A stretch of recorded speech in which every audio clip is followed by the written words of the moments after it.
Welcome to the Adventures of the Monad.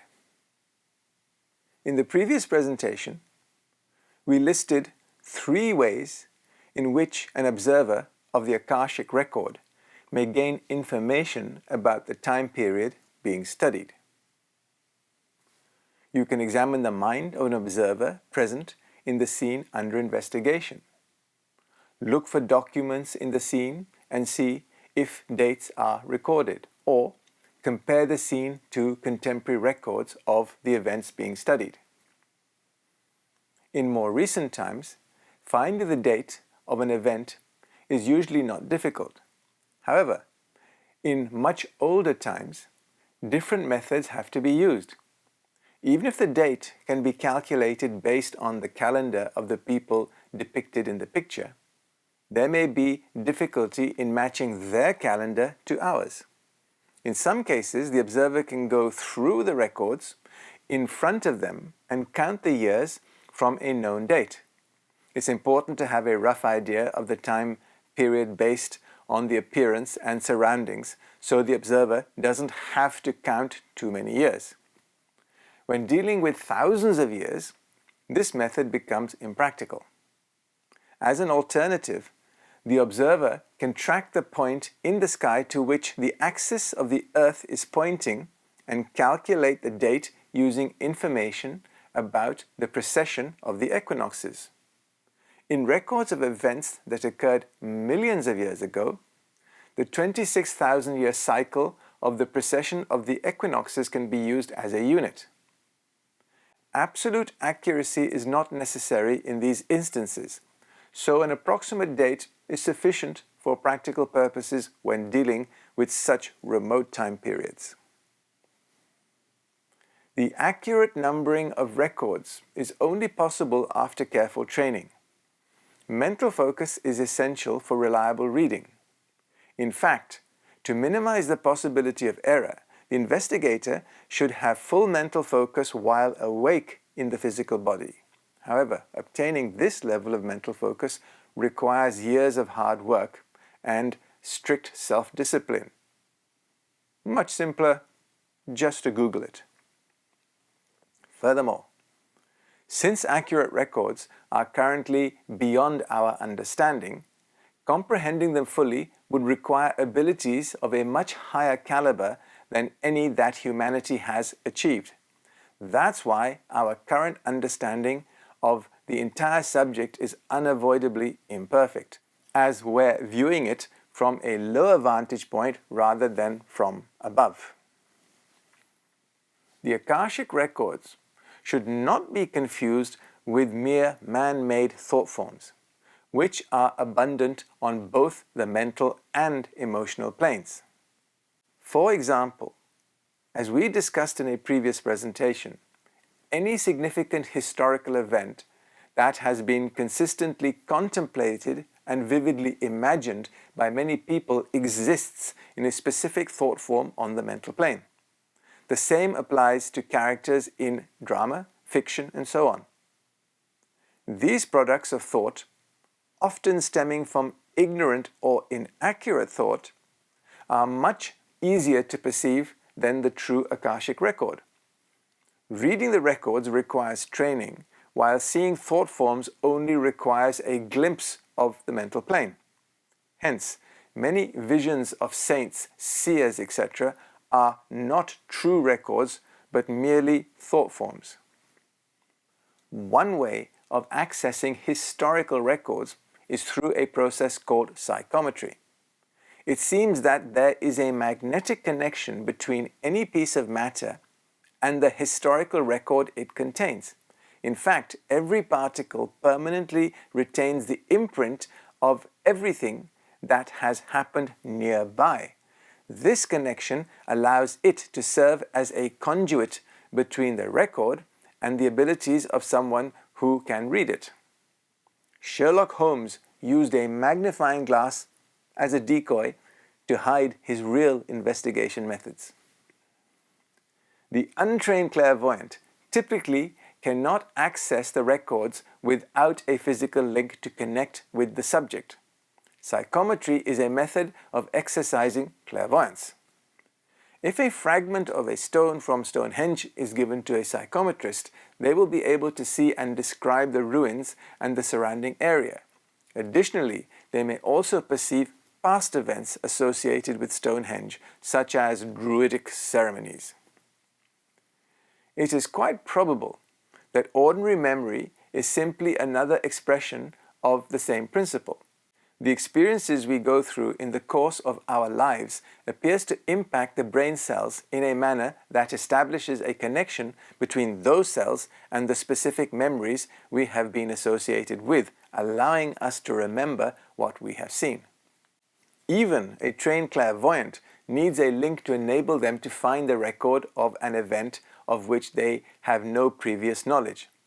There are several ways in which this may be done. For example, if the clairvoyant has visited the scene of the event, they may call up the image of the spot and then search through the records until they reach the desired period. If the clairvoyant has not seen the place in question, they may go back in time to the date of the event and then search for what they need. Another approach is to examine the record of the period, where the clairvoyant will have no difficulty in identifying any prominent person connected with the event. They can then search through the records of that person until they come to the event they are looking for.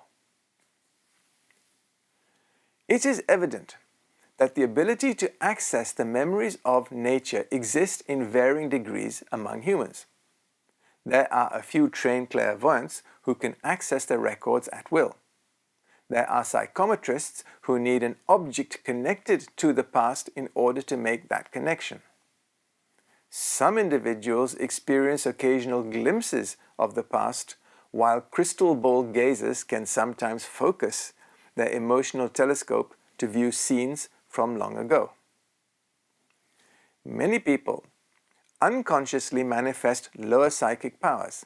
For example, some crystal ball gazers may see past scenes without realizing they are not present-day visions.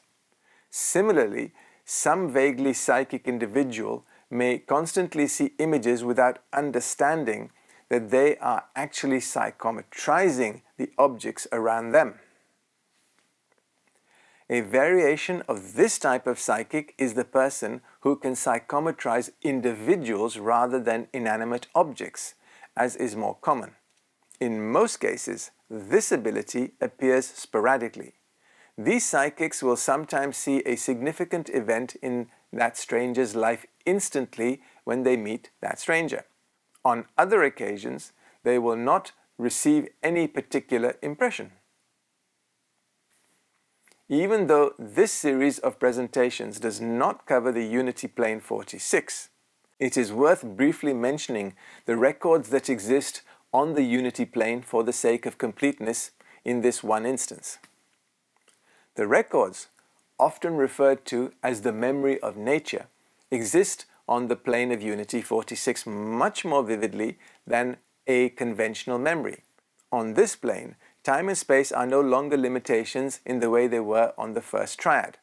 The observer does not need to review a series of events, as the past, present, and future are all happening simultaneously, known as the eternal now. Despite the phrase sounding meaningless on the physical plane, we discussed this with an analogy in a previous presentation, where a cone passing through a flat plane was used to illustrate a six-dimensional view of an event.